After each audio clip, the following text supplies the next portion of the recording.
এখানে আমি অনেকগুলো আম পেরেছি। এই যে দেখো অনেকগুলো আম। গাইস দেখো এখানে সবগুলোই পাকা আম আছে, কিন্তু গাইস দেখো কত পাকা, পুরোই লাল হয়ে আছে। পাকা, এটাও পাকা। গাছে পাকা আম আছে, গাছে পাকা আম আছে, কিন্তু এগুলো পাকা। তো যেগুলো তুলেছি সব পাকা, লাল দেখায় না সে। কিন্তু আমি মানে কোনটা বেছে নিই, এই দুটো বেছে। আমি এটাই নিলাম, তো এটা এখন আমি খাবো কেটে।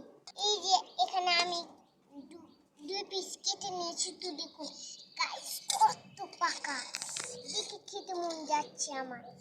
তো এটা একটু অনেক পাকা, খাবো। অনেক টেস্টি হয়েছে, যা মিষ্টি অনেক।